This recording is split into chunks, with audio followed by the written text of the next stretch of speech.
Anger and impatience growing tonight in Saginaw, Michigan over the fatal shooting of a man by police officers. The shooting was caught on amateur video, and we're going to play it for you. And I have to warn you, it's very graphic. But we're going to show this video because it reveals how police handled what has become a controversial case and a major issue in Saginaw. Some residents are disturbed by how the man was killed. At least 30 shots were fired at him. They're also demanding to know why the investigation is taking so long. Incident happened back on July 1st, and again, I have to warn you, the video that you're about to see is very graphic. Here's Jason Carroll. A joint investigation is underway into the shooting. Amateur video details what happened during the final moments. I do have to warn you, the video is graphic. This amateur video, purchased by CNN and not made public until now, captured the confrontation between 6 Saginaw police officers and Milton Hall, a 49-year-old man who his family says suffered from serious mental health issues. Hall, seen in the middle of your screen, police say, had just had a run-in with a convenience store clerk.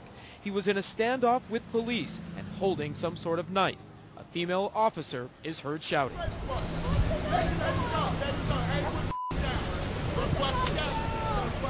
If you listen carefully, Hall is then heard continuing to yell at police.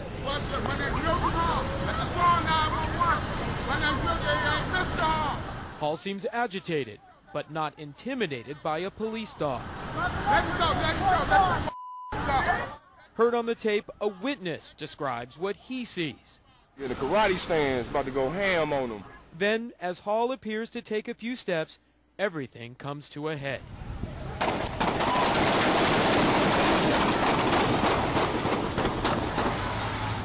Local media report 46 shots were fired. CNN counted the sounds of at least 30 shots on the videotape.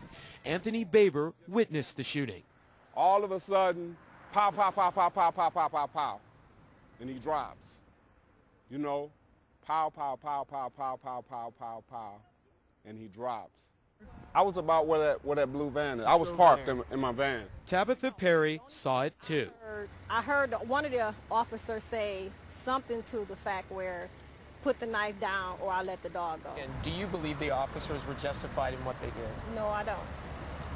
No, I don't. Because what they did, there was a better way to do it. I think their judgment was off. Perry is not alone. Hall's mother says Saginaw police overreacted. Emotionally, I have a lot of pain, and I'm stunned that 6 human beings will stand in front of one human being and fire 46 shots. I just don't understand that. On the day of the shooting, July 1st, the Saginaw police chief defended his officer's actions. He's just someone that, from our understanding, has a long history. Not only with police from our department, but with the county, known to be an assaultive person. Over the last month, members of the community have voiced outraged about the Hall shooting, not satisfied with the police investigation into the officer's response. We showed the video of the shooting to City Councilman Norman Braddock. I can see why people are traumatized at looking at something like that. And we need answers.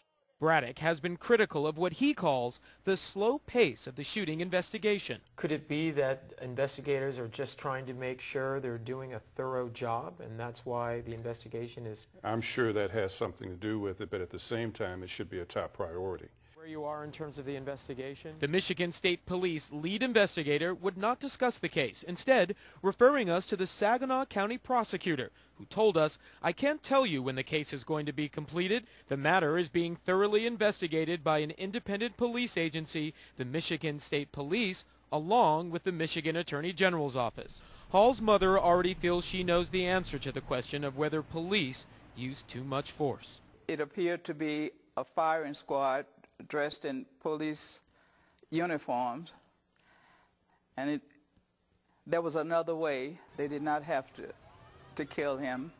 The 6 officers involved in the shooting have been placed on administrative leave pending the outcome of the investigation. And again, at this point, there's no telling how long that investigation will last. An assistant prosecutor telling me that he wants to make sure that this investigation is done precisely to get to the bottom of exactly what happened out here. Jason Carroll, CNN, Saginaw, Michigan.